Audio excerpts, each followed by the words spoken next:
All right. Hello, everyone. It is Valentine's Day today, so happy Valentine's Day. And I've got some guests with me today. Yeah, it is. I forgot about it until I kept getting Valentine's Day wishes, and then I realized let's track. Happy Valentine's. Hey, happy Valentine's to everyone there. I got ORD here, Long Island Bigfoot, and a friend of mine that does paranormal investigating, Ian. Hey, what's up? Today we're just gonna do a little open discussion. I kind of got some video clips to watch, and it just has to relate to content. Some research I've been doing when it comes to trying to figure out where I'm getting voices from. You know, I've always wondered doing this investigating. I get a lot of EVPs and I get a lot of messages, and I've always wondered where they're coming from. Are they just spirits talking to you from the other side, or could it be something else? So that kind of led me down a rabbit hole of investigating. Hey, Dorian. But that's kind of what I wanted to go over today. Spend a little bit of time watching some videos. Maybe there's some things that we'll learn from it. I know I've learned a lot. So I brought everybody on board just to hang out, watch, maybe talk about it. So one of the persons here that I'm going to get into that I've watched a lot of videos, and I've learned a lot regarding what I consider relevant to my research. His name is Billy Carson. Okay. What I'm going to do is I'm going to share a screen just to give you guys a little background information here. So let me do that real quick.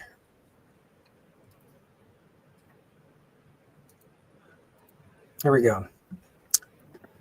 All right, I'm talking about Billy Carson. A couple key things I just want to point out, just so you guys know that this isn't just some guy who's giving his opinion about things. Couple key things here. He went to MIT and he got a certification course specializing in neuroscience. So he's very well educated, and in that specialization, that's a big one. You know, so you know this guy's pretty smart. One of the other interesting things I learned about him was right here. In 2014, he founded the First Class Space Agency, which was a nonprofit space agency based in South Florida, which he established the agency with the aim to focus on research and development of alternative propulsion systems and zero-point energy devices having a dual purpose, to aid in space travel and enhance transportation power production on the planet. I thought that was pretty interesting. Yeah. Just to give you, just a little background of this guy, Billy Carson. He's got a YouTube channel and a lot of other channels. You find Forbidden Knowledge is where that's kind of his company. And that's, if you look up Forbidden Knowledge on YouTube, you'll find his YouTube information. But I was going to talk about consciousness. And I guess to lead into that, I'll show you a video or two to kind of get into that so you can see why I was interested and why I thought it had some relevance to doing some paranormal investigating. So I'm going to get into that here, and let me present that to you. Hey, Ted. Hey, Vicky. So let me share.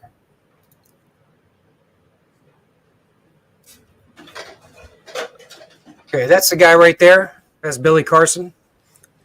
See, Forbidden Knowledge. That's so that's where you can find him. Let's see here.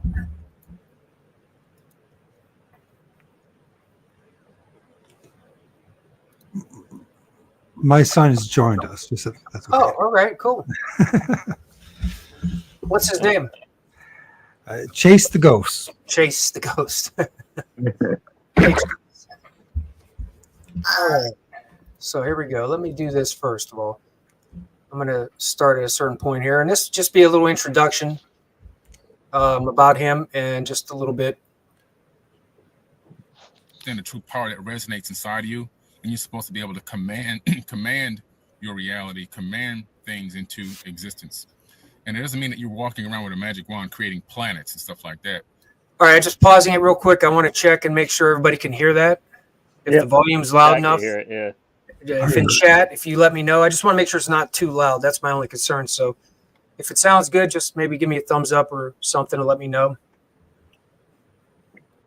I made this mistake one time before, and I didn't realize it was too loud and blew everybody out.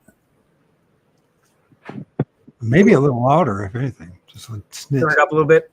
Just a little bit, not much. Just This for my one- old this- man ears. This one, I think I actually have the volume all the way up. This one's a little lower than the rest, so I don't know if I can do that, but I'll try it. But it means that because we're living in a fractal universe, and a fractal is basically you are a small part of the whole, to make it very simple. I'm not going to get too scientific and too technical. I don't want to lose you. But if you look at a hologram, for example, if you take out one tiny piece of a hologram and look at it, you'll find out that the entire image is in that little tiny piece of the hologram. The only thing you lose is resolution. This is real science. We're a fractal of the universal consciousness. Every single one of us is an individual fractal of the one source, the divine energy, the divine source that creates everything in the third dimension. So what's happened is the universal consciousness, or this divine energy, has broken itself out into trillions and trillions of entities, or Googles of entities throughout the entire universe, to experience itself subjectively as individuals, even as a blade of grass, even as a rock, even as atoms that have formed into what we call a hominid, or a human being, a human body, and other species that are out there as well. Because why? Because the universal consciousness is on a data collection mission. It wants to collect information and data. Think of the universal consciousness as your brain. Okay, your brain is encased in complete darkness. It knows nothing, it sees nothing, it feels nothing, it senses nothing whatsoever. It has friends though. So its friends get sent out.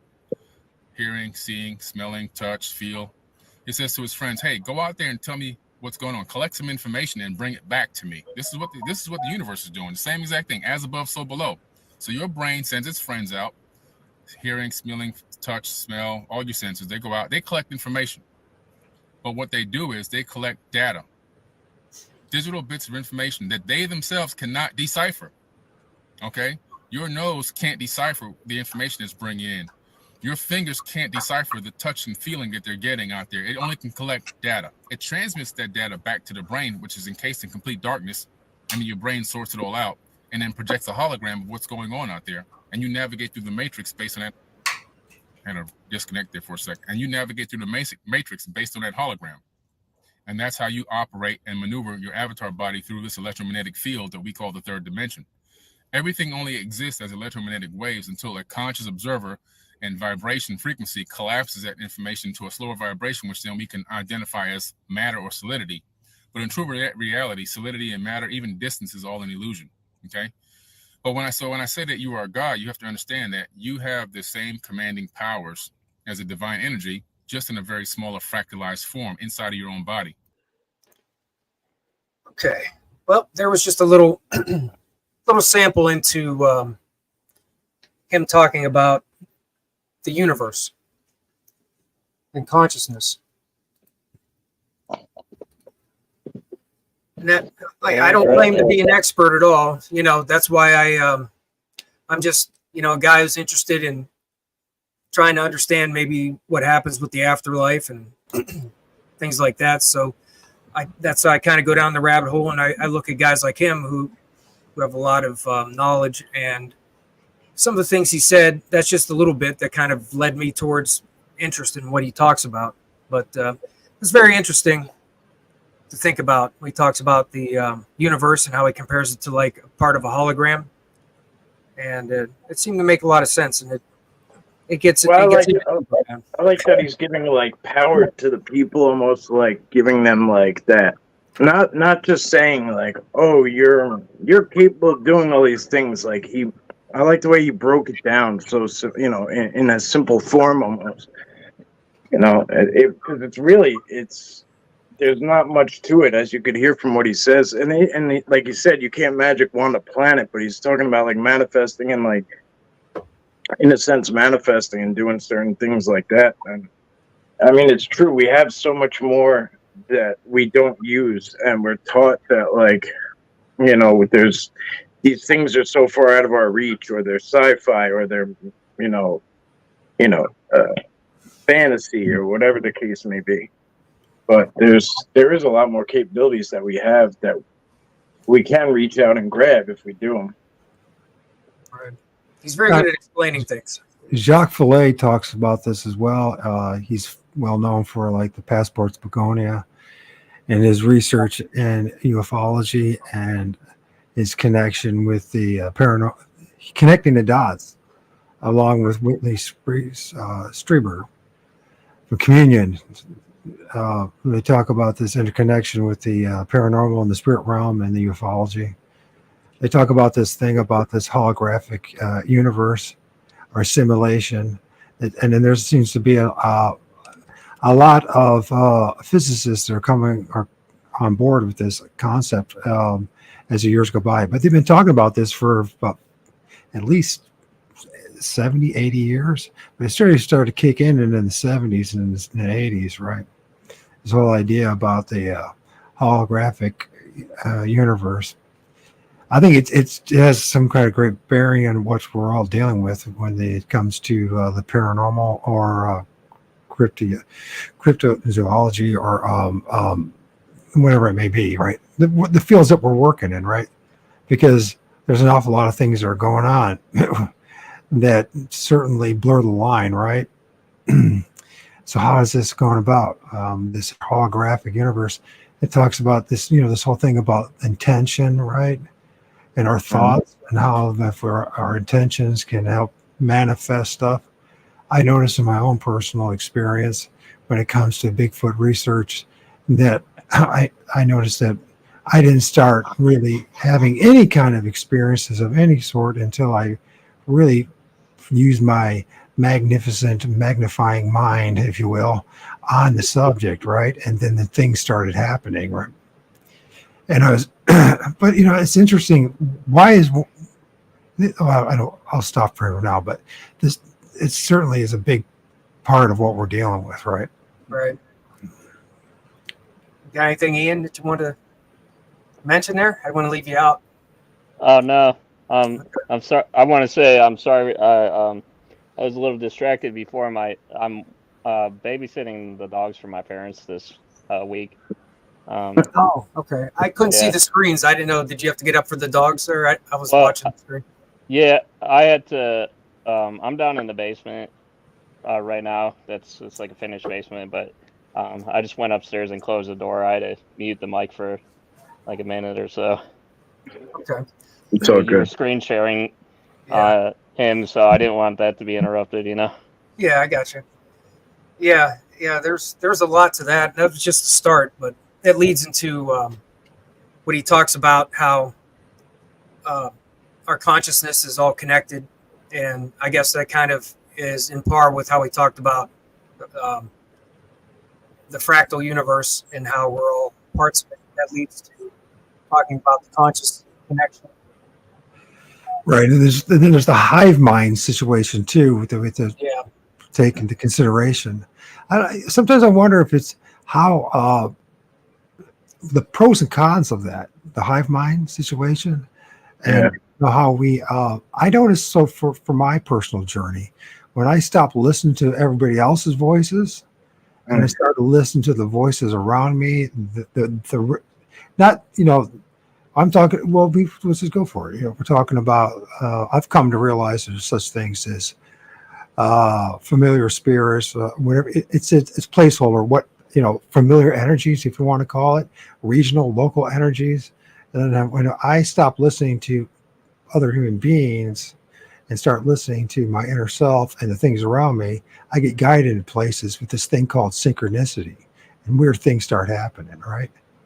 And I think everyone can do this. Is all part of the magic, right? But we have to, there's like this balance between abandoning our own subconscious and that little free will that we have to others. I think we do it unconsciously. We're trained to do it, if that makes any sense. But I think that the three of you probably can relate to what I'm saying. When you start following your own path instead of others, things start happening, right? Mm-hmm. Right. And I think, like you're saying, the hive mind, I guess that could be good and bad, right? It can be. As long as if it opens up to two-way and not just one way, having more input from a collection is beneficial. But then if you limit what you get to just something that you feel not open-minded, I guess. Like if you say the hive mind's not open-minded, then it's not good.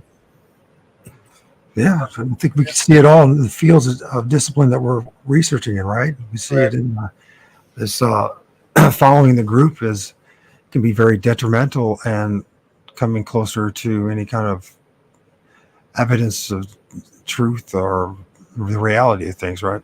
So. Yeah. I'm gonna go ahead and play a little bit more, and I'll give you a little bit deeper into some of the consciousness discussion or information. So I'm gonna go back in and present some more here.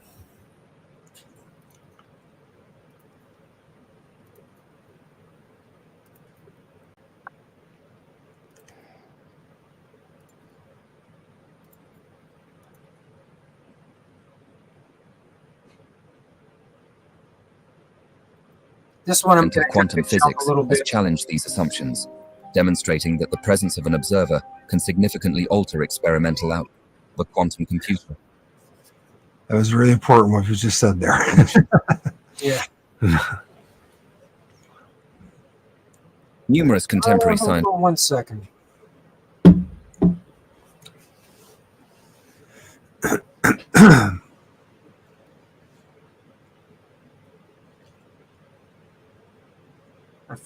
I think I picked the wrong one.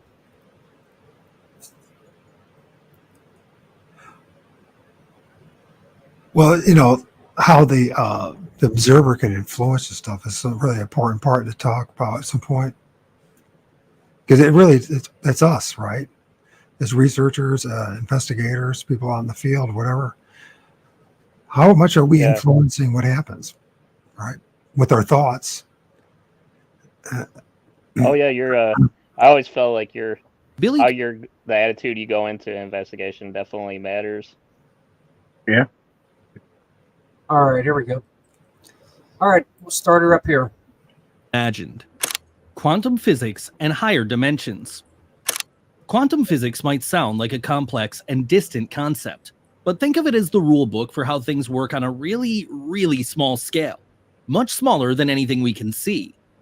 In Carson's discussion, this microscopic world reveals the existence of higher dimensions. In quantum physics, particles do some pretty wild things. They can be in more than one place at the same time, and they can pop in and out of existence without warning. Now imagine particles as tiny messengers traveling between dimensions. When quantum physicists observe these particles, they sometimes find them behaving in ways that don't make sense in our three-dimensional world. This is because these particles could be influenced by forces or laws from these higher dimensions. Just like a puppeteer's strings can control a puppet's movements from above, these higher dimensions could be influencing the particles we see in our world. This idea shakes the very foundations of what we understand about our universe.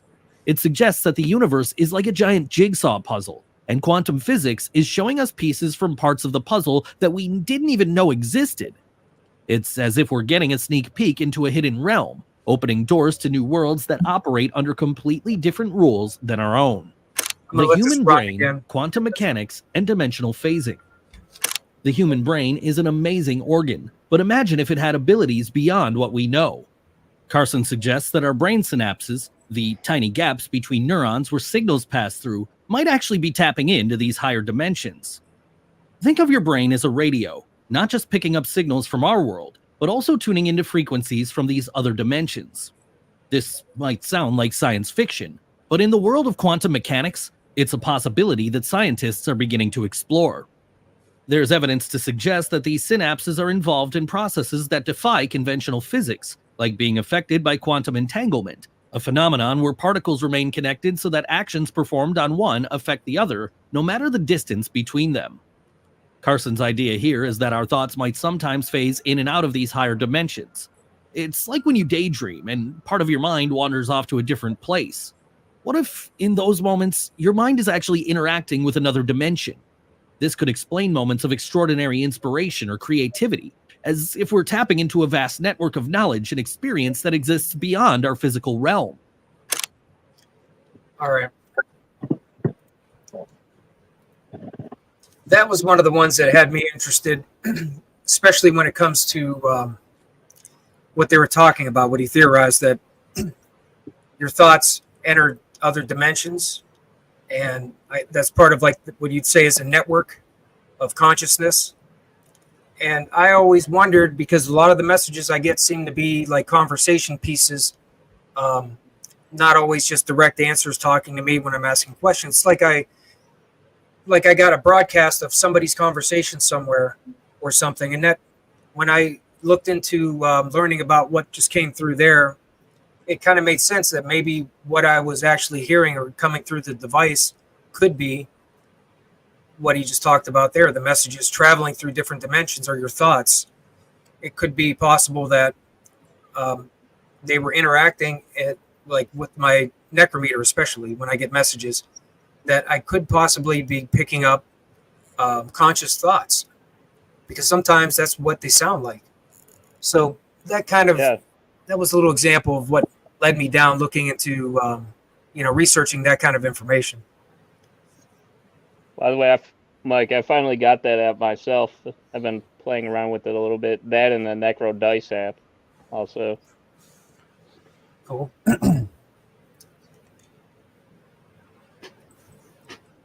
Other dimensions through the synapses is very interesting. Is it, they say that's we develop them through learning, right? Through new skills as well. We strengthen them and create new connections.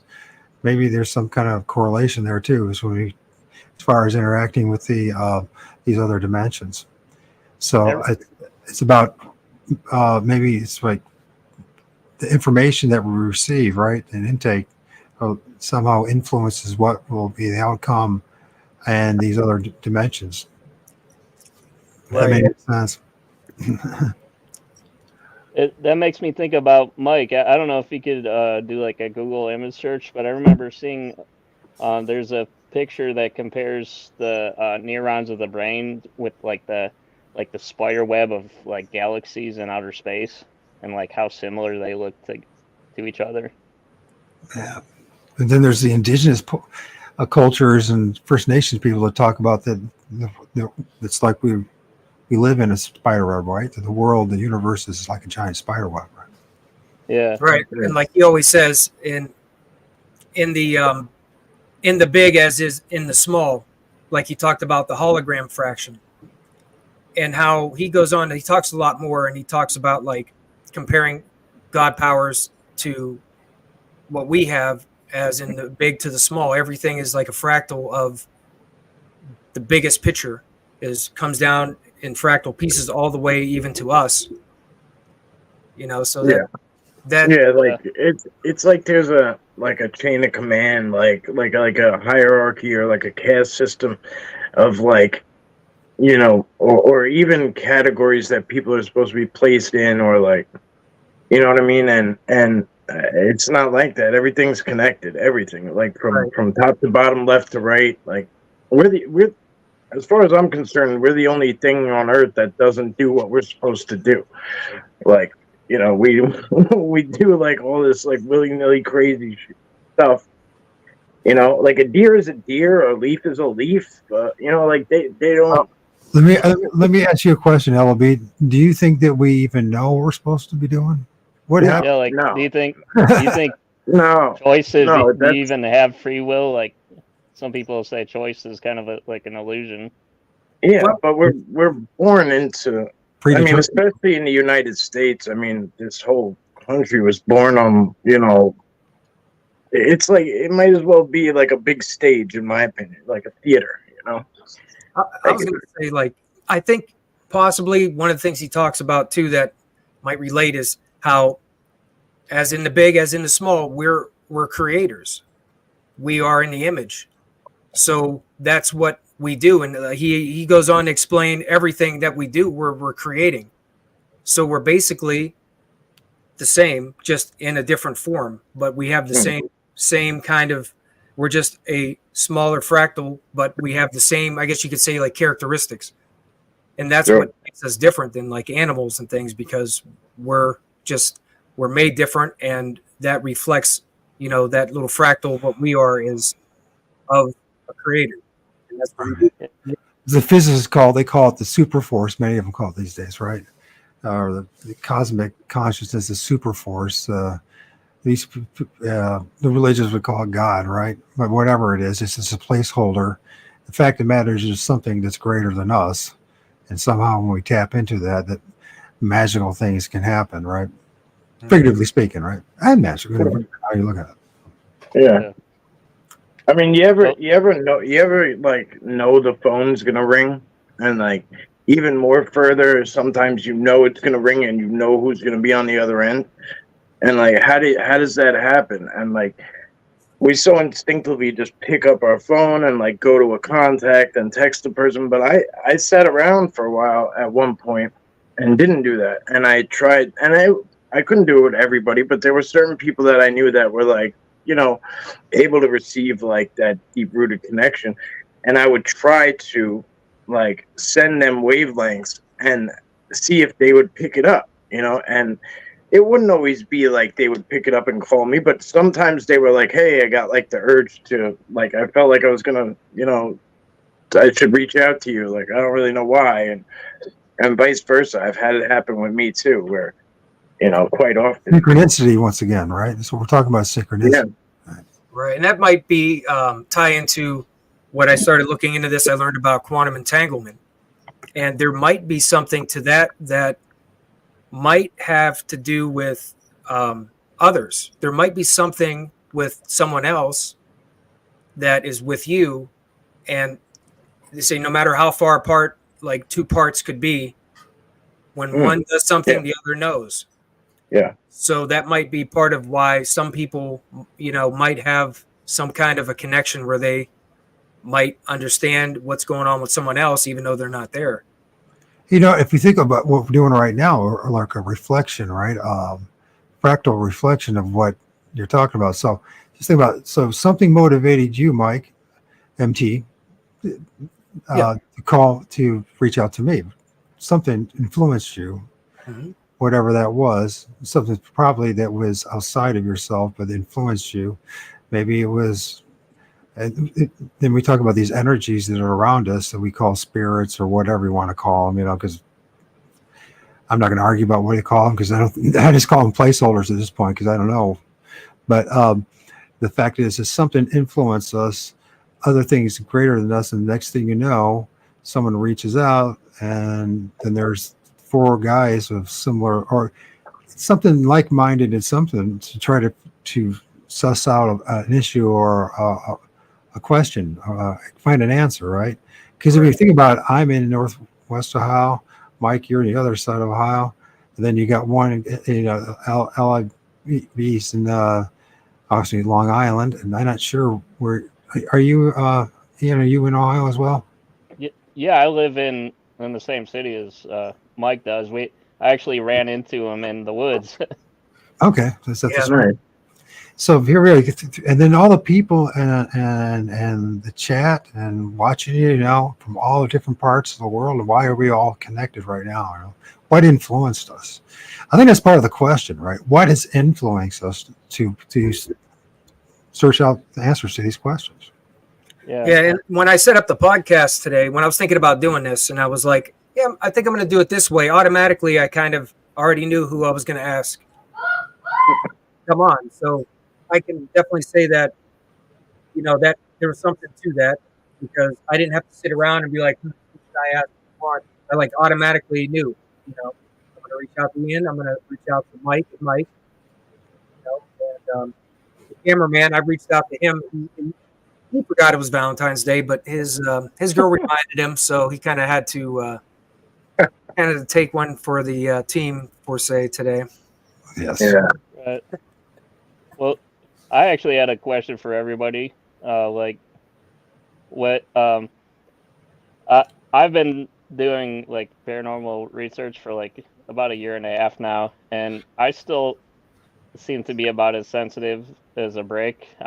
A lot of times I'm more focused on the equipment and the technology and everything, but like as investigators, how sensitive have you guys been to this stuff? Like they say you shouldn't even use equipment when you're starting out. You should just like walk around and get a feel for everything. So I did it. I did it more or less because I was broke as hell, and you know what I mean? But it worked out that way where I did it for a while with the bare minimum. Only like probably a couple, 2 or 3 years in did I start gathering equipment. MT, you just made me have to apologize to my ex. I forgot all about Valentine's. Now I understand why she wants my son here overnight. And it's just like, man, she just using me as free babysitter. I forgot it's Valentine's Day. If just somebody reminded me, you reminded me. So now I have to swallow crow and apologize. There you go. I'm sorry for interrupting that for you. Real quick, Constance, I what I was getting at, which I'll show more videos and we'll talk more. We'll keep going, but it was the content with some of the videos was relating to consciousness, and the universe as one collective consciousness. And that's some information like I've been looking into and learning from Billy Carson, who was in those, the other person was talking about Billy Carson's research in that last clip. But that information was kind of leading up to where I feel the communication from spirits, it might have something to do with multidimensional communication. And I think some of it might not be spirits communicating. It possibly could be conscious thoughts that are traveling multidimensionally, which is kind of what they talked about. But yeah, go ahead. You're back to asking us about what you thought about investigating kind of from the minimum. Well, I was just basically asking, like, how good is your guys' intuition or sensitivity to the spirits? Like, are you able to, like, really feel them out, you know? Yeah, and most days. Do you think that's, like, quantum entanglement, too? I don't know necessarily what quantum entanglement is, but per se, like, as a whole. I mean, all I know is what we talked about here today, but, yeah, I mean, I was, like you said earlier, like a brick. That's how I was before I came into this stuff. And, I started doing like Reiki and yoga and stuff like that, meditation, and that helped me transition. I started adapting all that stuff. I started rolling the things that I knew, martial arts, whatever, like all the things I knew, mixed martial arts and the discipline and the calmingness, and I turned Reiki into like a walking Reiki, and like the breathing from the yoga and like all sorts of shit. I just combined it into what I do out there, and I was not a deep, connected person, but it just happened. It just happened for me. That's how you connected. Like you felt like that was part of your connection, right? I know for me, being present, right? And I don't do anything fancy, but I mean, you're talking about the sensitivity of recognizing there's some kind of force or beings, or I mean, I feel them all the time, right? And guys, it's like that feeling that you feel on the back of your neck, or something's right behind you, right? There's something's beside you, this kind of stuff, or something motivates me to take my camera and film this way, or to go out in the field. Right. That's one things that I like. For me, this is how I do it now. Not that I'm telling anybody else how to do things, but for me, it's like I don't even go out in the field unless something prompts me to do it. I mean, that thing, that energy, those forces that we call familiar spirits, regional, local spirits, whether it's Sasquatch or etc., which is, I think that what we're dealing. Sasquatch represents about 1% of what we're really, from my experience, right? At least for me, it represents about 1% of what's actually what we're dealing with, right? But yeah, it's those who have interacted with it. We come to, many of us at least, come to the conclusion that we're dealing with something that's interdimensional, paraphysical, that's beyond the physical. So, saying that, then you start discovering that there's other things along for the ride, if you will. And I feel a lot of times. I'll be honest with you, I was talking to them last night. I sent you that video, my MT, the one about poltergeists in the woods, right? And it's like the fascinating things that happens, like messing with electronics, right? My computer just stopped working. The connection, right? It was dropped, and I'm like, there's no wind, there's no bad weather. Why did it drop? You know what I mean? During that time, it's these little subtle things you start to recognize, right? That they're influence us in so many different ways, right? what they are exactly, that's the question for all of us, right? If we're, at least for me, I mean, some people feel really not fanatic, but certain of what they're dealing with. But for me, I know I'm dealing with something or some things. I just can't tell you what they are all the time. I think they were dealing with.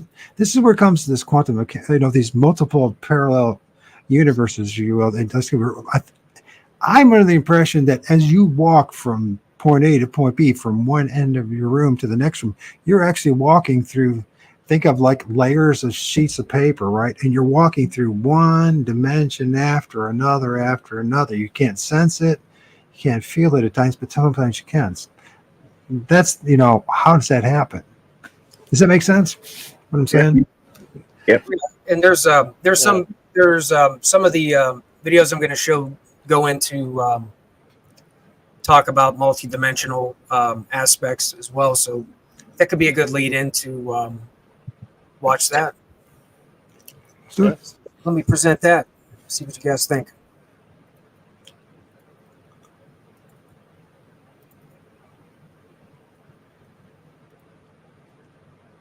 Guys,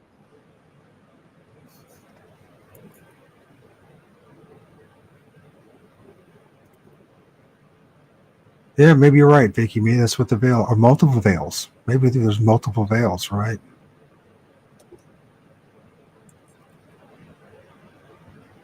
Yeah, well, the energy doesn't get destroyed; it just transforms. So into what and where? Quantum physics. Sorry about that. No, you're good. I didn't mean to. Go ahead. No, that's all right. I clicked the wrong button. All right, here we go. We'll go into the one of the video about 11 dimensions real quick here. This one got about a 3-minute segment out of it that I'll play. So I dug real deep into it, and I got to the understanding that we're living in a multi-dimensional universe, and there's at least 11 dimensions. Otherwise, the universe would collapse. Each dimension is a 90-degree angle right above the next one, compactified. So they're sitting right on top of us. So within less than a Planck unit of space above you, there's another dimension that actually exists with a whole nother universe happening simultaneously while we're sitting right here. Wild. That's hard to fathom. It's hard to fathom. So right here where we're sitting right now, there's a whole nother dimension of a whole nother universe happening, life taking place. Yes. Right in the same space that we are. Right here where we are. Right here. Vast too. Vast. Just as vast as ours is vast. And from higher dimensions, they experience time differently. Time really doesn't exist. The past, present, and the future happen all at once. So somebody, for example, from the 5th dimension would look at us and they'd be able to see us. Imagine us in this building here, but imagine when I first walked in, and imagine us in here, and imagine me like in the bathroom or something. They'd be able to see us in all the different rooms. The different rooms represent different time frames of existence within this structure. So they could see the past, present, and future at the same time. So it's pretty cool. Weird stuff starts happening the higher the dimensions you go. So is the idea that when you're in a higher dimension, you can see below lower dimensions, but you can't see dimensions above you? Exactly, unless you have the capability of matching. First, you have to obtain the frequency of a higher dimension and then match that frequency to be able to walk in. So match the frequency. Yeah. So for example, okay, my hand is stopped now by this table, right? Why is it stopped? I'm not really touching the table. There's repulsion going on. Electromagnetic repulsion between the electrons in my hand is repelling the electrons in the table. You don't really touch anything. Now, if I can match the subatomic frequency of the atoms in this chunk of wood here on this table, I could, with my hand, I'd be able to pass my hand right through this table unscathed. Why? Because atoms are 99.999% empty space. Nothing is really here. Everything is only a light wave slowed down to a particular frequency. And so if you can match frequencies, you can merge with things. You can walk through walls and all that kind of stuff. The things that seem paranormal could be advanced beings have tapped into some type of understanding of how to match different frequencies in our dimension and appear apparitional or paranormal. But in true reality, they could just be taking a peek in. And how do we come to the understanding that these higher dimensions exist? Like, what is the most basic evidence that we have of this? Quantum physics proves it. See, when we look into the quantum world, everything changed. In standard physics is where we are right now, in the large side of physics. But the smaller you go, the more weird things get. We find that particles transphase in and out of existence, and they go to different dimensions. We even know now that some of our synapses of our thoughts in our brain phase out of this dimension and they go somewhere else, and then they come back again. And this has all been tracked and traced through the understanding of quantum mechanics and quantum physics, and understanding that dimensions exist. The biggest way that we made I'll go ahead and stop it there. Yeah, right there, what he just mentioned about the synapses and the thoughts and how they've kind of discovered that those synapses or thoughts will phase out of this dimension and into another and back. That was kind of what interested me in thinking that possibly what I've been getting when it comes to voices and how like they seem kind of random, almost like there's some thoughts, you know, like the voices, the things that are being said sound like, or, you know, they're like residual, which you say residual, like they're just conversation. It made me think, could these be thoughts? You know, somehow could these thoughts or synapses that are traveling through multi-dimensions somehow be able to interact with like my device that can put together those thoughts like that, and that's what's coming through my device. That was one question that kind of went through my head. And when I listened to him and I heard that kind of clicked a little bit, like that's a possibility. And not necessarily saying that that's what it is, because, you know, this is all just still gathering information for me. You know, like I said, I'm not an expert, but listening to someone like him explain that kind of, you know, kind of made a little light go off in my head and wonder, could that possibly be some of the voices that I hear and the things that are being said coming through?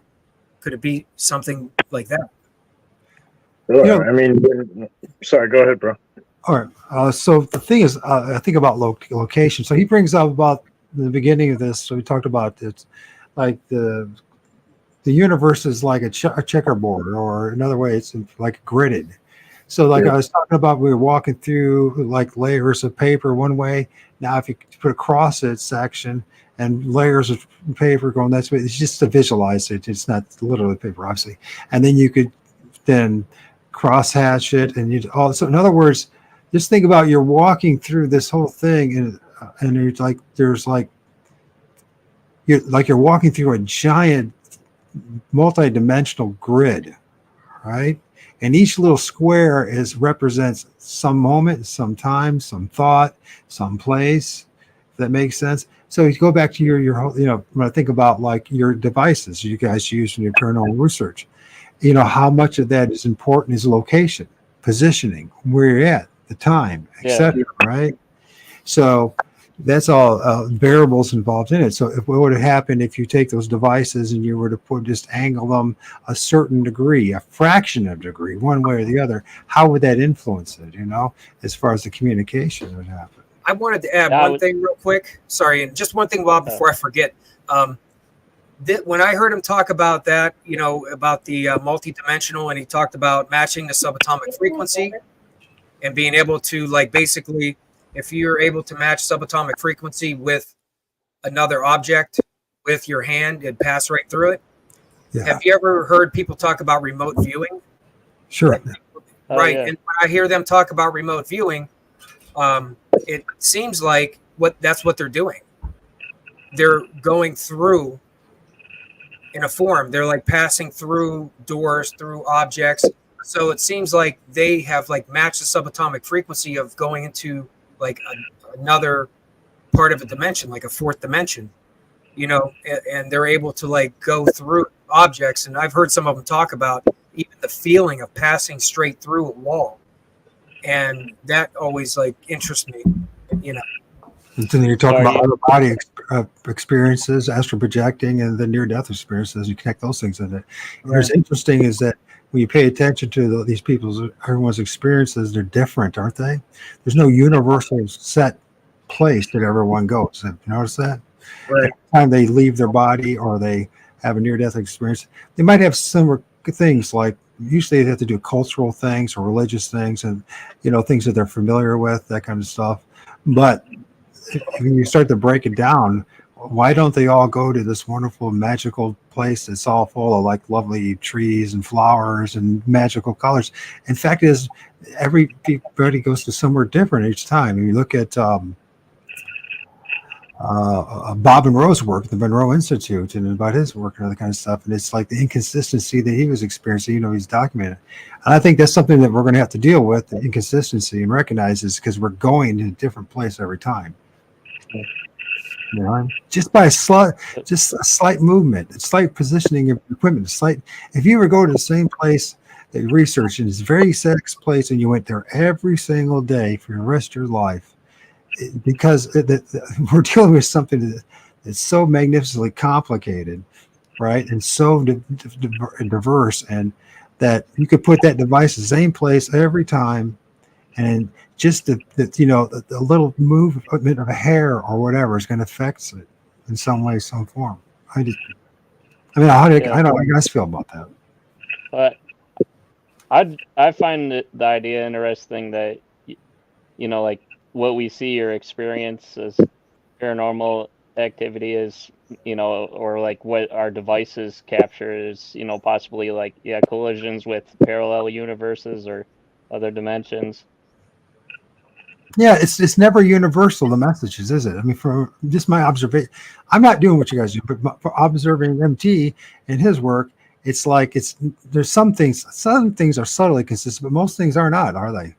As far as the messages, I mean, it's right. like different. Well, you're getting kind of like fragments of messages and stuff, And then, right.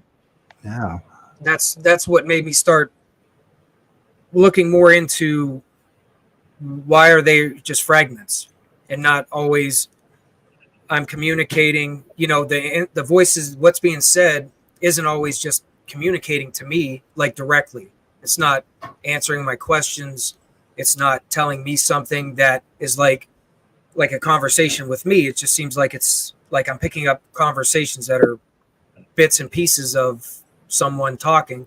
And then that's what made me start looking deeper into what am I hearing? Where is it coming from? But it's never really how much of it, how much of this is us?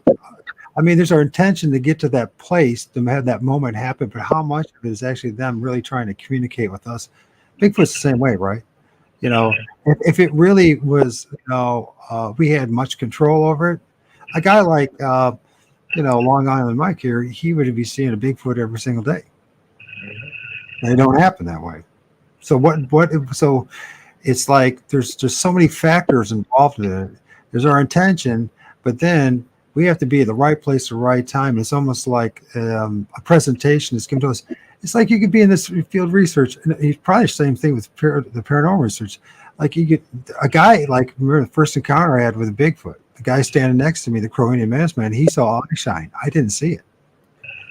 Right, we're standing right next to each other. So just to have that, a couple part difference in position will affect what you hear and what you see. How is that possible?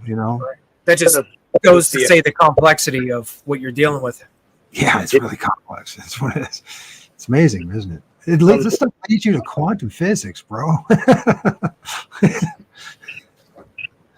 Good. I mean, that's over my pay grade, but I tried. But and he said that thing about like putting his hand through the table and stuff, and then like it looks paranormal, but it might be an advanced being. Like it reminded me directly of Sasquatch, like how people always say they see them, walk into trees or they pass through trees, and like, it sounds just like what they do out there in the woods. Now, my understanding was that they're like multi-elementals and they're connected to the forest and whatever. But I mean, maybe there's some quantum physics involved there too. I'm not going to say I have all the answers. I'm just making the best, estimated guess off what I, experience and like what I see. I mean, I'd be ignorant to say like, oh, I know what the hell's going on. You know what I mean? But like the frequency comes into play there too, and that's what I try to do. I try to vibrate at the same frequency, and like if I don't think I can reach that level of like, you know, whatever what I usually reach them at, if I'm having an off day, if I'm like all screwed up and I can't like vibe properly, like I'm not gonna waste my time going out there, because first of all, I might attract something God knows what if I'm like in a foul mood or I'm just having a shit day, because I'm human. Oh yeah, like I I'm said, attitude, man. yeah, like I'm not Attitude going perfect. into your investigations. Yeah. So like when I have that like good moment where like I'm really like riding high, like on a good day or whatever, like that's the times I love getting out there, because I'm like, shit, I'll probably be able to manifest something good, like based off my vibration and frequency. I hear Right. you. Yeah. MT, are you tempting us with that Derek's question? Well, I mean, you're talking. This is a guy that studied the Bible for a decade intensively, so you probably don't want to hear my answers. we don't have to go into it. I just, I read it, and I just get everybody wants to know where I'm at with it. I burnt it. I had a ceremonial ritual, and I burned it in front of my sacred maple tree, and I said, this is black magic, and it's dark magic, and it's not telling you the whole truth here. They captured it in one little thing and captured their minds in a very narrow way of thinking, which is really not a good idea, especially if you want to have a better understanding of the complexities of the reality around us. So is there evil spirits? Probably. We live in a dualistic system. But you can't say that just because that thing looks like a monster that we were indoctrinated to believe in through Hollywood and all that that's actually a monster. Yeah. You can't judge a book by its color in all aspects of life. Yeah, and everybody's had different experiences too. Right. Like I can't say when I've heard some messages that were really, really nasty, like vulgar, and basically like coming at me with, like threats, and I just listen to it, and I try to make peace with it, because I know whatever's communicating is angry still in some form or another. So, my second encounter with Sasquatch, I had 3 days of absolute torment. It's totally real to me, and it was the whole thing, and it influenced my son, my neighbor upstairs. He actually hadn't seen it. I saw what looked like Sasquatch, but there's a whole lot of other things there. And I look back on with hindsight's 2020, and learning from progress and development and understanding, it was torment. It was everything that people talk about. But for me, it was part of my dark night of soul to wake up and to realize the wrong direction I was going at. This comes back to this personal sovereignty thing. At the end of it, I'll just say this: for 3 days, I called upon Jesus, having prayers. I've seen calling up people that were famous deliverance ministers and all that. Did everything they said. When it stopped is when I got mad after being woke up 3 a.m, and I F-bombed the living heck out of it. Scared that Sasquatch was on my front porch, and I heard it banging in and everything, which my neighbor actually saw it walking in our backyard, and it stopped. All that torment stuff, all the negative stuff, when I took my own personal sovereignty. I think that that's part of what we're talking about here, is that we are being a part of the super force, people call it God, whatever that is, because good luck trying to really define that, right? The fact of the matter is, we are something. There's a divine spark in all of us, and each of us has a bit of authority in this situation, right? We have some way of defending ourselves against the bad that's out there, those things that we perceive as evil. And I think a lot of it for me was because my perception, my own ignorance, and the biases that I created and other people gave me. And when I challenged the biases and the belief system I had, things changed to the positive. Does that make sense? This goes back to this whole thing of the hive mind in the group and how dangerous it can be. We end up turning it into religions and cults and stuff like that. And we have to be careful in our research, because we see that happening in the paranormal, right? Or in ufology, or definitely in Bigfoot. I mean, this cult mentality, group of thinking that can keep us from becoming a closer truth of who we are and what's around us. So, sorry, I sound like a preacher, don't I? But I just, like Vicky said, if you think I think if you seek evil, you find it. If you seek good, you find it. And I think a lot of it has to do with, like you were saying, Mike, how sometimes you can feel your own frequency. Maybe you could tell something's not is off, and you don't want to try to engage when you're in, that when you have that feeling. I think that like a lot of the activity and things that you hear and experience have to do with, they talk about the frequency of your body, and your mood affects that. And that basically could affect the whole outcome of what kind of interaction you get. So if this for me, like, when I was in that religious mindset, and what happens is, to me and a lot of other people, is the whole focus is on we live in a dualistic system, right? The night and day, darkness and light. We talked about this before, MT. And the fact of the matter is that there is this thing that we call evil, and there's this thing called good. And if you focus so much on the evil, guess what's going to happen? You're going to get a lot of evil. And that's what happens in these religions, basically, because you focus so much on, these things that you've been told are evil, and these characters, and that what happens is bad things happen. I mean, they really do. I mean, when you realign yourself and try to stay in the middle, if that makes any sense, try not to be so one way or the other. Yes, stop being so judgmental about everything, and stop acting like you know what the heck's going on. When I started doing that, things started changing for the better. You know what I mean? Ian, you got some thoughts on that? Well, I kind of like, I am more of a loner type of person. I do kind of try to go off and do my own thing and try to make my own destiny. But at the same time, I kind of, just feel like I'm just here going along with the ride, And go with the flow, bro. To do the best. Yeah, I try to go with the flow and try to do the best that I can and be the best person I can. That's it. Well, I have one more segment to show. We can go into some more, talk about that. Let me present that real quick.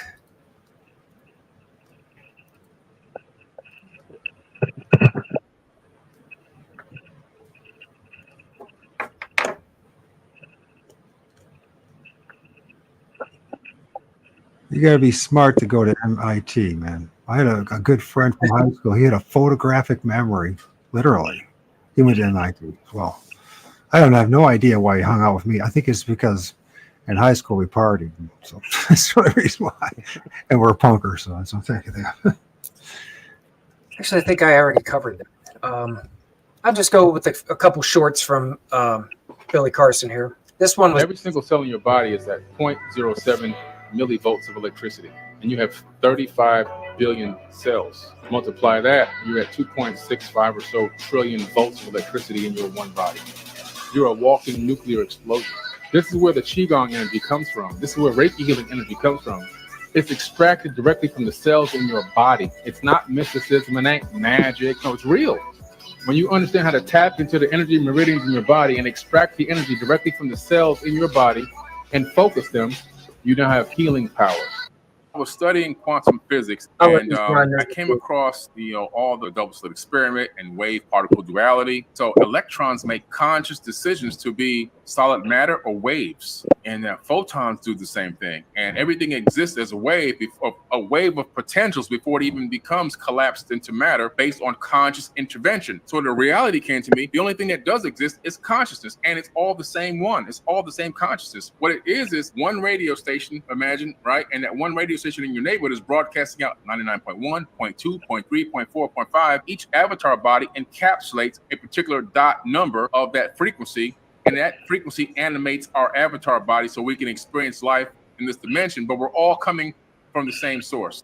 Now we're getting closer to understanding consciousness isn't made inside this avatar body, that the avatar body doesn't even exist. Consciousness is a stream of something coming from somewhere else, and it's being picked up in this matrix with this coding. We even know now that some of our synapses of our thoughts in our brain phase out of this dimension and they go somewhere else, and then they come back again. And this has all been tracked and traced through the understanding of quantum mechanics and quantum physics.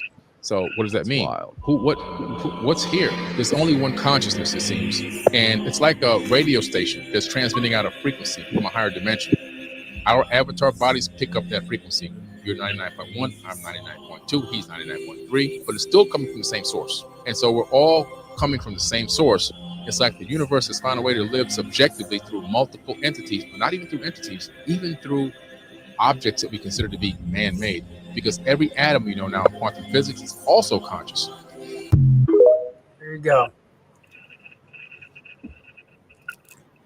Consciousness is something that's streaming from something else. Isn't that interesting? It's fascinating that there's still the struggle. It's the ultimate quest, right, to truly define or to know what consciousness actually is, isn't it?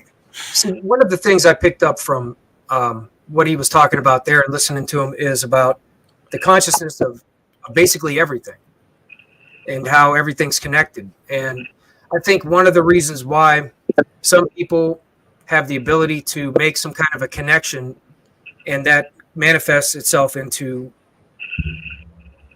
interactions from things paranormal, voices or entities. And I think part of your own like frequency, how you are, and if you're the kind of person who really understands, or just maybe just had a natural feel like this kind of related to me, because I really always treated everything with some kind of respect. Like I would never just throw something or break something. It's just, there's like, I think part of that, and there's like some understanding maybe I had that somehow there's a consciousness and it's in everything. And, nature. And I think parts of that part of you might be what makes the connection, whatever you do. And that might be why we manifest things while we're searching for things, Yeah, this is so What's that, Mike? If I step on a stick and break it, like I don't know why, but I'm like, oh, sorry, right? Like I don't know why, but like it's like I just stepped on a rabbit and like it died. Like I have this same, I don't know why. I don't know when and where that happened, but it's like it's happened. Right, and I think that some of us have an understanding. I think some of us just have. And this might have to do with something to do with our consciousness and possibly of this traveling of consciousness and information. Some of us may have been given the understanding that everything is conscious, and we kind of respect that. And that's why we treat certain things certain ways. There's so many things involved. Yeah. So the consciousness and us being like packets of energy or like a giant representation of the atom, right? It's funny that an atom has, like he said, 99.999% empty space. And guess what the universe is made of? The same freaking number, they say, 99.999% plasma. So that's something to think about in this equation, right? But the other thing is, too, when you start looking at other people's concepts about the dualistic nature that we live in and the avatar that we live in and how that actually the mind, the body actually interferes with our true essence to connect with this ultimate consciousness. When you think about disease, health issues, the environment which you eat, all these things influence how closer you're going to be to this greater consciousness and so when you start thinking about that stuff, that really makes you start wondering, how did we end up here? Because it's like what I'm hearing from everybody is some way or another that we're greater than we really realize who we are. That we're more than this meat suit. Tell me if I'm wrong here. And this meat suit, the eyes are limited, and it's the vision and what we can see.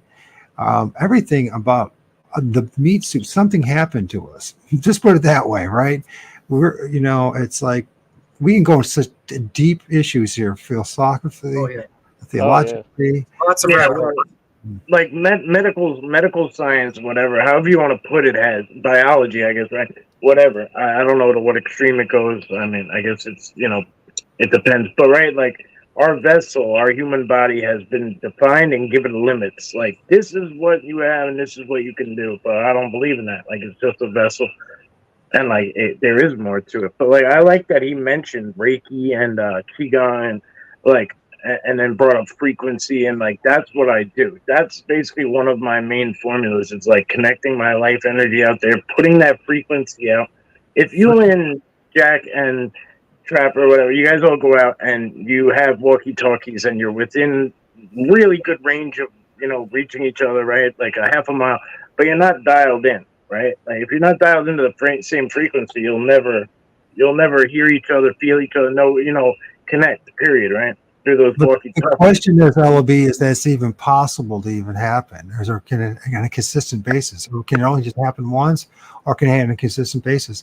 This is where our limitations. Yeah. This is why we need electronics and we need these gadgets and all that. Is because No, I do. I mean, I do it, but it's a matter of we're living in an avatar that has over 5,000 genetic flaws.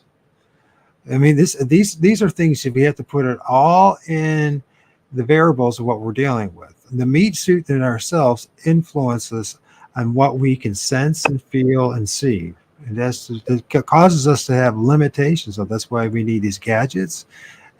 But yet our true essence has this desire to interact with something greater than what's here. That's why you guys are pretty much doing the paranormal research. That's why I'm assuming, Mike, it's the reason why you're constantly going out there, because you want to interact with Sasquatch, something greater than what is in the present, the physical. And these are things that we have to, these are variables that we have to take in consideration. And so I think I'll stay there. So, yeah. I also think that's also why, like, we're getting closer and closer, more connected online, but a lot of people say, like social media and stuff is so toxic, perhaps maybe because we're on different wavelengths or frequencies. It depends on the situation. Absolutely. It depends on where you're at, right? If you're out there just for the dopamine fix, then yeah. And if you're just out there just to be heard, that's one thing. But I mean, I get the impression tonight, 4 of us are having a very civil, intelligent, and thoughtful conversation. Right. Oh, yeah. So it can happen. It just depends on people getting together who really want that to happen. Right. Yeah. Sure. I just find it interesting because, we're getting closer connected, but we seem to be isolated. A lot of people are, Yeah, but this marginalization, that's another thing that we need to talk. If you guys want to talk about it, is because I'd venture that all 4 of us and many people in the room have some form in our lives of this marginalization, or what you call being loner, or not just being by yourself, or spend a lot of time alone. And I think that this isolation is necessary for us to kind of break free, if you will, from the physical constraints that we're in. Right? If that makes sense. In other words. Yeah. In order time to think, to reflect, to ponder about things, of where you're at, and then to find people that want to have a deeper conversation. And I think it's important to those of us who really want to know the truth. We have to find it. If we don't have to agree on everything, that's an impossibility. You know what I mean? Because no, there's no way, bro. I mean, I talk about this all the time. If Tim, Joe, Dan, Mike, and John are standing in a row and they're all looking the same way and a rock gets tossed at their feet, they all experience the same exact thing, right? But they're all going to tell a different story a little bit, because one might say they got attacked, one might say, oh, that was awesome, and throw it back. One might be like, oh, that was funny, and one might be like, holy shit, I hate the woods, I'm never going back out there. You know what I mean? So, like, yeah, of course, there's... perception comes into play too, and like there's so many different things. Like, so of course, like agreement. It's like such like when people are like, oh, like we have to agree on everything. Like, yeah, you fucking mind? Like, sorry, Mike. So, but like it's never gonna happen. Like, nobody's ever going to agree. Literally, it could be posted all over everywhere that the sky is blue. Let's just say, but you're still gonna have people who are like, no, like. Look at the flat earthers and all this and that. You know what I mean? There's always going to be somebody that goes against the grain, or goes against this, or goes against that. And it's just the way the world works. And that's, it's everyone. It would probably seem that, I guess, to find out what kind of things you experience, especially if you're doing some kind of paranormal research, whatever kind of whatever you're looking into, that the things that will occur might be a little bit more personal, and you'll find out more if you're actually experiencing for yourself, not necessarily around others. Yeah. So exploring it individually could lead to different kinds of discoveries, because adding other people, if there's a way, if you're talking about like whatever you're interacting with, if it's interacting based off of like each person's kind of aura or energy, then it could have different interactions if you're with two people that have different kinds of project different energies or different yeah. Well, I've had people go out with me that really dull my shine, and then I've had people that enhance my shine. You know what I mean? Like, and then there's times where I go out with people and like it's like we just walked around the woods and like, you know, they missed out on everything, and then there's other people that are so dialed in that they're like, hey, this happened, this happened, this happened, and like it makes me have these aha moments. So I mean, sometimes I love being by myself, and other times I love having people around, you know, and it depends. And like that's what I've come across too, like with working with the cameraman, because the cameraman and I could tell, you know, I mean, I haven't really spent a lot of time with a lot of different people, but him and I, you know, there was something to us just that we clicked together. And when we go and do places, so definitely the experiences could be on a different level, which could be more, you could say, amazing than by yourself. But then, like, I guess it's good to, if you're going to do this kind of research, to explore that, find others that seem to work off of each other and add better positivity, you could say, and see what kind of experiences you have. And then even work by yourself and see how things work out with just you.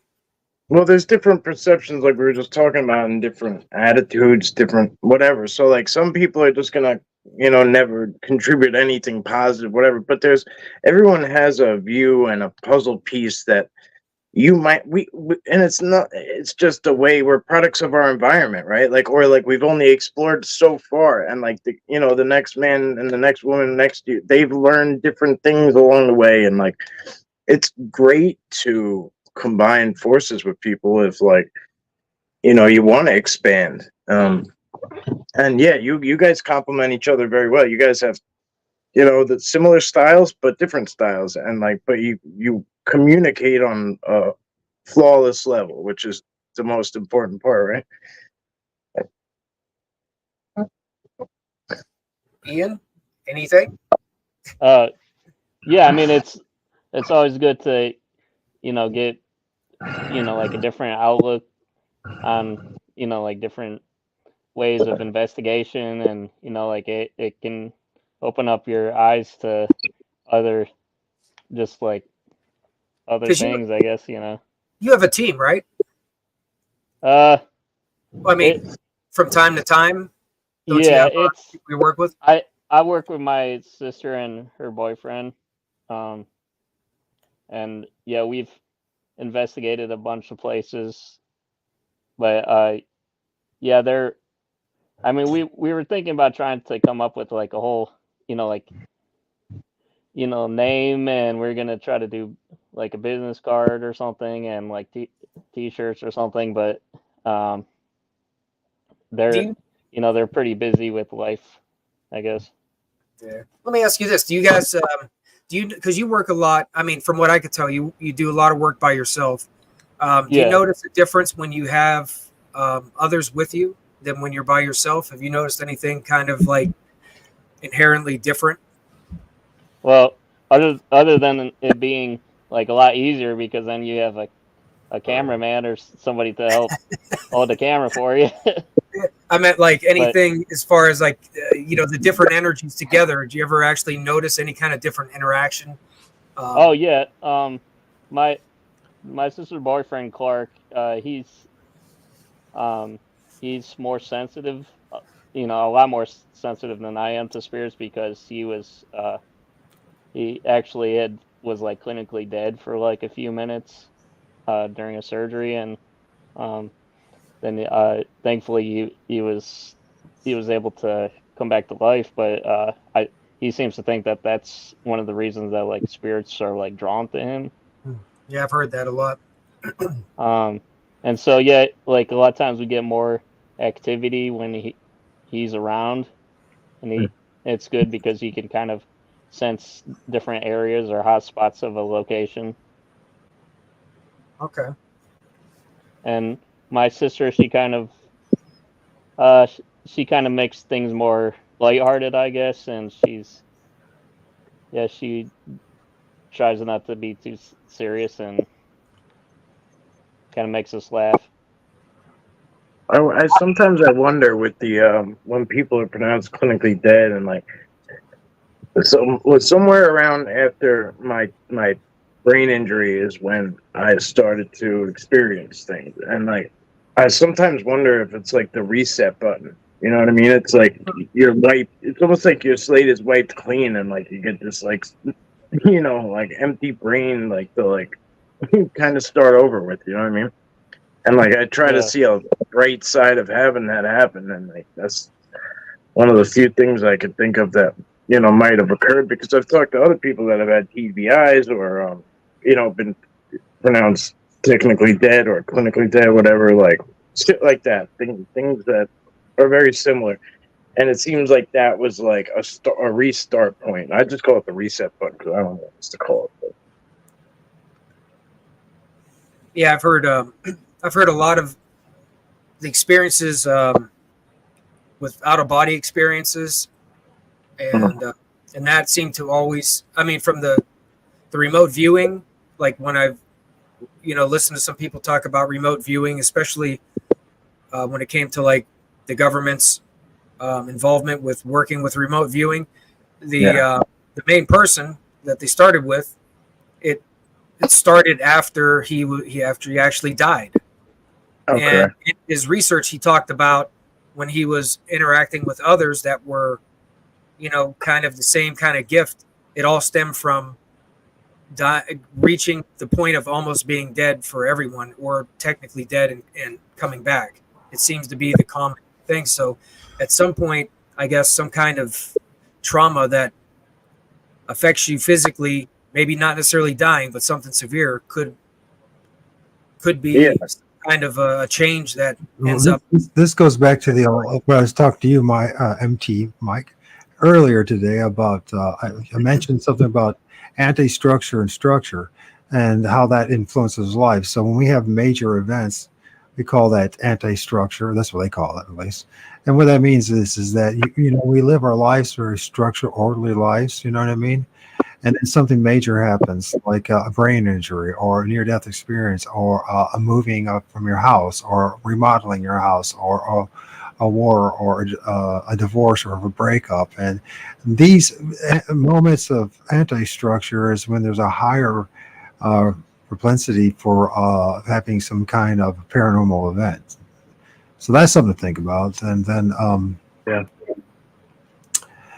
what was I going to say? I was going to say something else, but I lost train of thought. But that's the thing. That's I would ask everyone else to think about this and see if you notice that in your own lives. When there are times in your life when there were things that a major change in your life, a job change or something like that, where you're moving, or maybe something passing away in your family, or of a pet or something like that. Did you notice some kind of change? Because that seems to be a correlation. Also, you're talking about, how that affects people, being with people. I know for me, in my personal experience, being with other people I get very distracted from other people. Instead of being present in the moment, when I'm alone, I'm much more present in the moment, if that makes sense.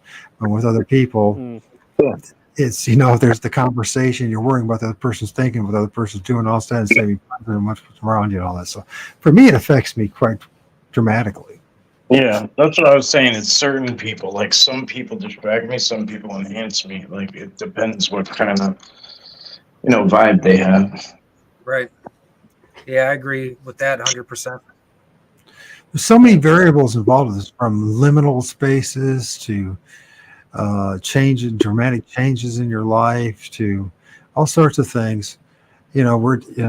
And just being in the right place in the right time, you know what I mean? And how to get to that right place at the right time is part of the question here, right? How do we have a clear understanding of the messages that we're receiving, and the visions that we're seeing, or the images that we're seeing, the presentations? Because I think a lot of it is too, it's kind of because we're dealing with like the plasmic realm and the quantum physics realm.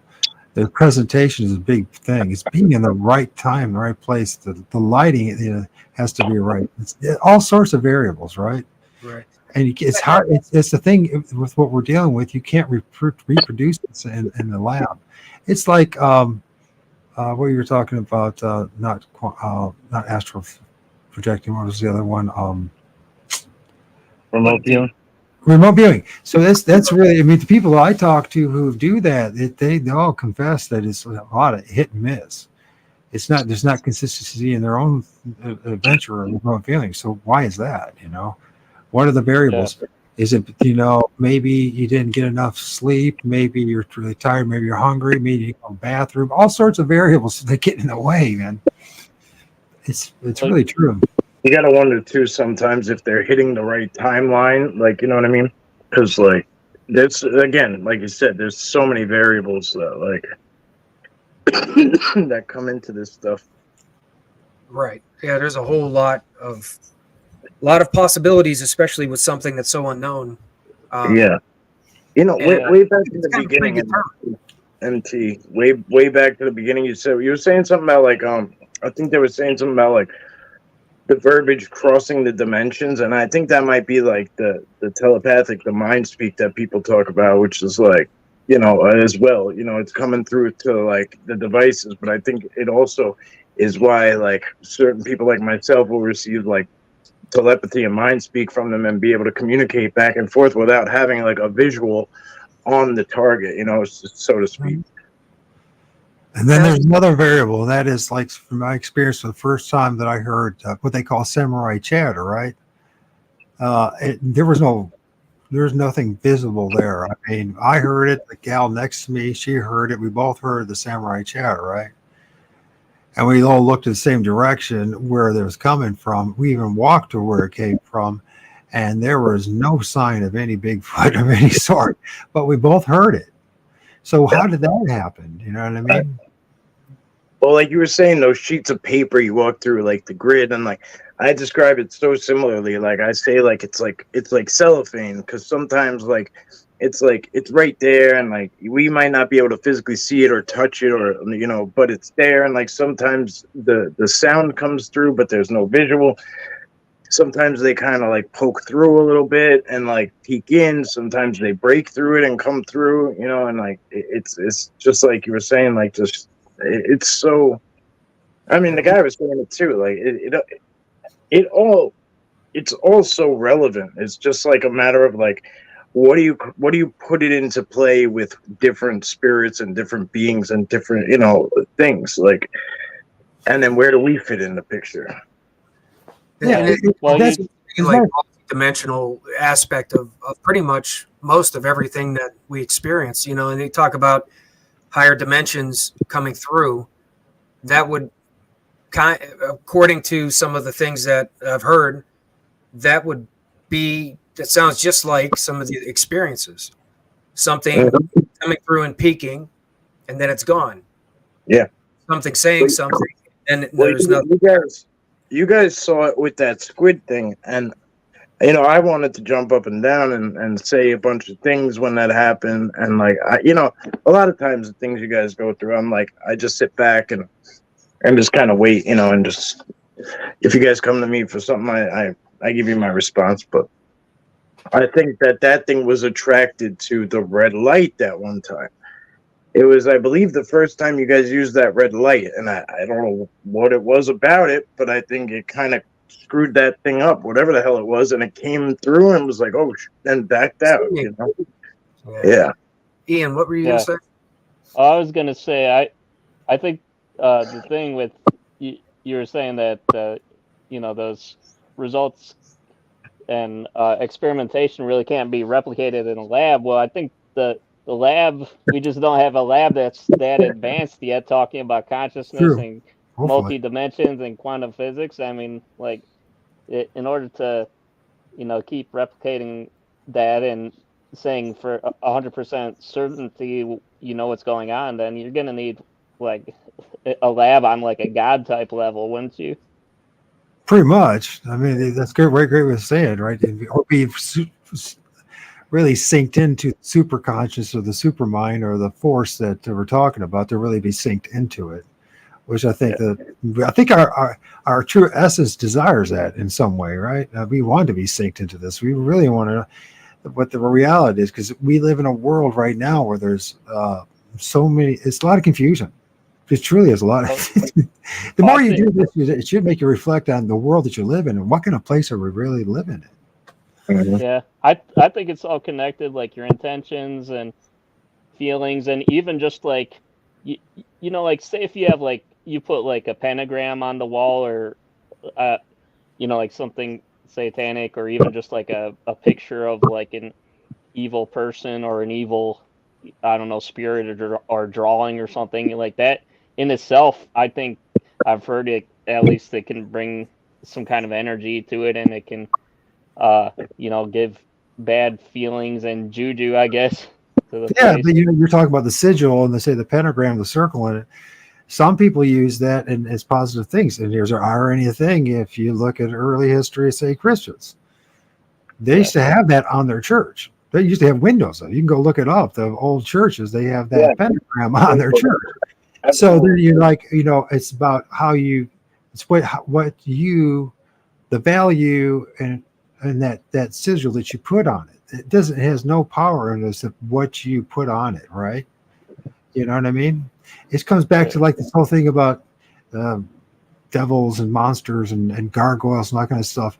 You know, we've been brainwashed and saying because they made them to be, you know, hideous looking creatures that somehow, because of their look, they're evil. But the more I study this stuff, there's a lot of things out there in the forest and around us that look like gargoyles and Bigfoot and weird things, but they didn't do anything to me. They didn't do anything to me. And the more I became more detached from it, tried not to put a label on it, the more positive things happen. So I think it really goes back to your intent and how much you put on, say, the sigil, the image that you're working with, right? It could be, it's kind of like the statues of Mary, right? People put, those who are Roman Catholic, not there, are not trying to offend you, but you put a lot of emphasis and belief in that statue, and then things revolve around that, right? And if you take away that value from that, then that has no more power in your life and influence, right? It's an imagery. It's you know, a man-made imagery, especially other people's. This is part of the problem too, and the influence of other people's biases, and then corrupt our own perception of things. And this way, it's almost like you have to let go of a lot. At least I had to let go of a lot of my biases, a lot of them, in order to have. Oh, I'm sorry. Go ahead. I'm done. I was just gonna say, do you think people can put negative, like permanently put negative energy or feelings into like a location, then maybe not just with like images or icons? Well, we know that this kind of these things can happen, but I do believe that each and every one of us has the power to override that. If that makes sense. And we have our own power to override that negative juju, if you will, the sorcery that happens, right? And part of it is just letting go of it, not recognize it or dismissing or overriding it and say, you know what? Nope. Saying you have no power over me. Right. That's right. The power, yeah. It could be right there, but you know. Yeah. There's that old saying like the evil wolf and the positive wolf, or whatever, you know, like which one's stronger, whichever one you feed, right? Like, yeah, there's a lot of truth to that. And this goes back to your guys' research, you know, how you're going to go about in the field, what kind of mindset do you need to have in order to have the optimum chance of having some kind of interaction or experience, right? It's very interesting. This is why I call us digital shamans. That's why my other shows, or the other channel is called, or the Fortean Digital Shaman, is because we do live in a Fortean reality. And we are behaving in a way like the shamans of old had to use different kinds of ceremonies and different types of drugs and all that kind of stuff. But now we're using the technology that we have now to have these experiences. We are becoming digital shamans through our cameras, through our devices. You know, do you understand what I'm getting at? I mean, these are the experiences you couldn't have had. There's no way that that we could consistently, from the number of people that have, say, maybe 20 years ago, without like the digital camera. And just for one example. So I think that this is a great conversation, and it's something that we need to keep on pursuing. And I think, like you guys, you're connecting the dots for using Bigfoot research along with paranormal research is really the path to go. Now, it would be interesting to also add a UFOologist to the mix, if you guys could find someone like that, right? Because this now brings me to like guys like John A. Keel. If you guys haven't read his books, I strongly recommend you do, because he's a guy that influenced all of us in this room. He's no longer with us, but he has amazing books. And guys like John A. Keel and his research on Bigfoot and cryptids and the paranormal and ufology, and he's the one who's saying 70 years ago that they're all connected. And so it's funny, we're coming back to the same thing that literally groups of similar men and women 70 years ago doing. We're coming back to the same realization as we but they were telling us, it's just like, it's almost like it has to be a generational thing or something, or a group thing. I mean, why curiosity, right? Curiosity is the biggest thing, I think. Right, but then the group comes in, and you'll see this in ufology, you'll see this in the paranormal. You probably guys in the paranormal, you'll see this, and definitely I see it in the Bigfoot community. This cliquish mentality, and that if you don't follow the mainstream narratives, you are ceremonially kicked out. You know what I mean? And ostracized. Which, by the way, I think living on the fringe when it comes to all this stuff is the best place to be to get closer to the truth. It's not. I try not to get too like. I don't branch out too much to like really see what else is going on, because I feel like, I mean, part of it I can see. Like I've learned some pretty good things since I did look out and reach out, but for the most part, I really just stick with what I feel like is the right plan for what I want to do, and just stick with that. And to me, that's the norm. I really don't, try to tweak it, but not bend too much. Yeah. So I'm easily distracted. So sorry about that, LT, about to say this. So for me, I don't watch television. I haven't watched television in a decade. I don't watch 99.9% of what's on the internet. I don't pay attention to what the world's doing, because all these things, I mean, Mike, MT Mike, you heard earlier, the issue that was going on with me and my ex and my son and all that. These are all distractions, right? So I have to minimize as much as possible in order to stay level-headed and thinking in the right direction I want to be. I think we all have to do that. So I think that's like to get closer to the goal that we want, we have to minimize as many of the external distractions out there. They're offered up by other people, right? Oh, well, yeah, I was going to go ahead. Lots of distractions. I was going to go ahead and end it for the night, but I wanted to give you guys any last thoughts that you wanted to bring up before we go. So, I thought I'd one thing I would like to add is, like, you can find, like any kind of paranormal activity in like the most ordinary of places. For example, even just my parents' house that I'm in right now, my stepmom that lives here, she said that she heard a voice one time when there was nobody there. So I was like, let's go and investigate here. And I end up getting like cat ball activity here, REM pods going off. Even I was investigating last night, and I was using the SLS camera, and I was going to tell you about this, MT. I was using the SLS camera, and that like the figures kind of looked like they were convulsing or shaking, but what they all had in common was that I was in the basement investigating here, and all the figures were laying horizontally. And I thought that was interesting because we're underground, Yeah. Any you guys got any last thoughts you want to share? I'll say something real fast, and Long Island, Mike. So, thank you, gentlemen, for allowing me. MT, thank you for inviting me, man. It's good to hear from you. Thank you. Long Island and Mike, thank you for joining us, and it's good talking to you again, bro. And Ian, it was nice to meet you, and everyone else in the room. Thank you for listening. You too, man. Good luck in you guys' research. And I don't know if we got any closer to any of the answers, but well, at least we can recognize similarities, right? I'd like to say that I understand where you're coming from, where you get excited and you like about everything. I definitely do myself, and I find like everything.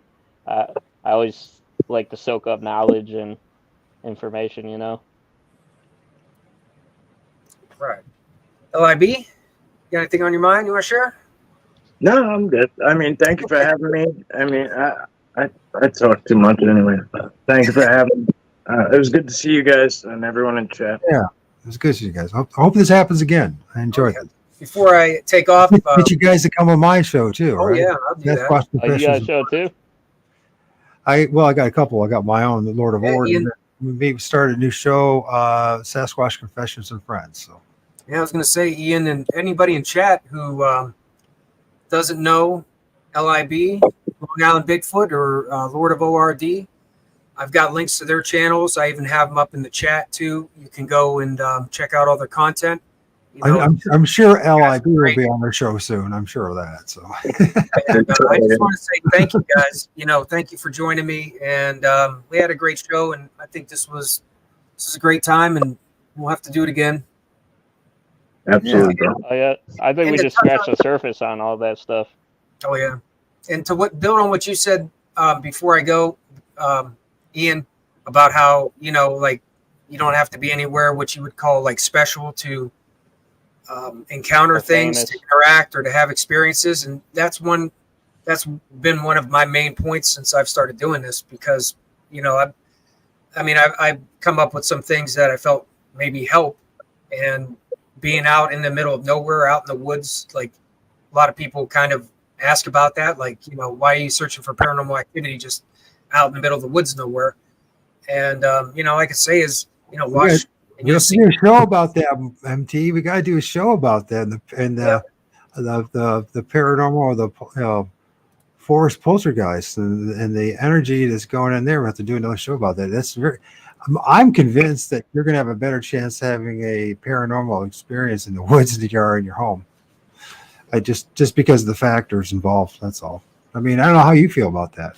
Yeah, I know the energy, right? I've always said that from the beginning, even before I really didn't dig into looking up and formulating, calculating things. Like I calculated how much voltage potential there is, like in the atoms of a basic tree, of the carbon atoms. And that alone will tell you, like, I got from the form, I did some conversions, but an average size oak tree that's like 100 feet tall, 2,200 pounds, doing the conversion to the E-volts for the potential energy, it's like 17,000 volts of potential energy just in the carbon atoms of like an average size oak tree. So I've always felt that there's something about the energy just being out around a dense area of trees, and I'm pretty sure anybody. I would love to do a show about that, bro. You know that. Yeah. I would love to do a show. And I think pretty much you guys all probably feel the same way about the energy out everywhere you go, really. Yeah. All right. Well, thank you guys. I appreciate it. I'm going to go ahead and shut her down for the night. And thank you everyone for joining us. All the chat. Couldn't do this without you. All of our channels. And happy Valentine's Day again. Good night, everybody. Yep. Happy Valentine's Day, everybody. Good night. Good night. Squatch out.